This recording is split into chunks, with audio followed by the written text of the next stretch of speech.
আমি শ্রাবণী, আপনারা দেখছেন শ্রাবণীর রান্নাঘর। আজকে আমাদের রেসিপি হলো ডিম পালং।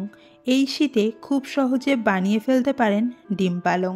ডিম পালং বানানোর জন্য প্রথমেই পালং শাক সেদ্ধ করে নেব। এর জন্য জল গরম করে পালং শাকগুলো এর মধ্যে দিয়ে ঢাকা দিয়ে 2 থেকে 3 মিনিট মতো সিদ্ধ করে নেব। এবার দেখতেই পাচ্ছেন পালং শাকগুলো এখানে সিদ্ধ হয়ে গেছে। আলাদা একটি পাত্রে জলের মধ্যে কয়েকটা বরফ দিয়ে ওই জলের মধ্যে পালং শাকগুলো বেশ কিছুক্ষণ ঠান্ডা হওয়ার জন্য রেখে দেব। যতক্ষণ পালং শাক ঠান্ডা হচ্ছে ততক্ষণে আমরা ডিম পালংয়ের জন্য ডিমটা বয়েল করে নেব। এখানে আমি 5টা ডিম নিয়েছি।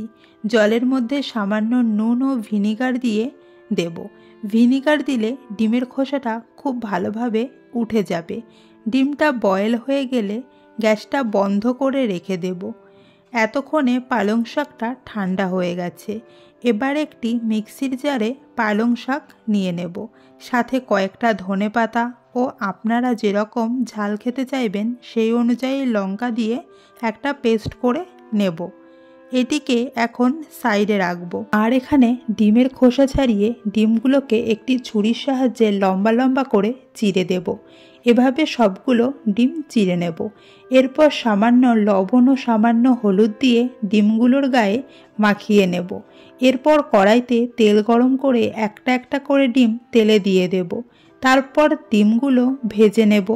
আপনারা ডিমগুলো হালকা বা কড়া যেটি আপনাদের পছন্দ সেভাবেই ভেজে তুলে রেখে দেবেন এবং ওই তেলের মধ্যেই শুকনো লঙ্কা, তেজপাতা, দারচিনি, লবঙ্গ, এলাচ, গোটা জিরে ও গোলমরিচ ফোড়ন দেব। এবার এর মধ্যে ছোট ছোট করে কেটে রাখা পেঁয়াজ দেব এবং এই রকম লাল লাল করে ভেজে নিয়ে দিয়ে দেব একটা টমেটো কুচি। হালকা ভাজা ভাজা হলে 1/2 চামচ লবণ ও 1/2 চামচ চিনি দিয়ে খুব ভালোভাবে মিশিয়ে নেব। এরপর এখানে 1/2 বাটি টক দই নিয়ে এর মধ্যে 1/2 চামচ ধনে গুঁড়ো, 1/2 চামচ হলুদ ও 1/2 চামচ কাশ্মীরি লঙ্কার গুঁড়ো দিয়ে খুব ভালোভাবে একটি মিশ্রণ তৈরি করে নেব। এদিকে টমেটোটাও গলে গেছে। এবার এর মধ্যে দইয়ের মিশ্রণটা দিয়ে খুব ভালোভাবে মিশিয়ে নেব। যখন এইভাবে তেল ছাড়তে শুরু করবে তখন পেস্ট করে রাখা পালং শাক এর মধ্যে দিয়ে খুব ভালোভাবে মিশিয়ে নিতে হবে।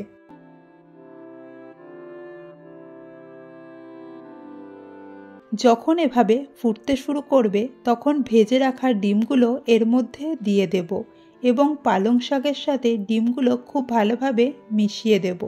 কয়েক মিনিট ফোটার পর এই রকম কালার চলে আসবে। আপনারা যদি ঝোল রাখতে চান তাহলে গ্যাস বন্ধ করে দেবেন এবং যদি শুকনো রাখতে চান তাহলে ঝোলটা শুকিয়ে এই রকম হয়ে আসলে তবে গ্যাসটা বন্ধ করে দেবেন। রেসিপিটি কেমন লাগলো অবশ্যই কমেন্ট করে জানাবেন। দেখা হচ্ছে নতুন কোনো ভিডিওতে নতুন কোনো রেসিপি নিয়ে।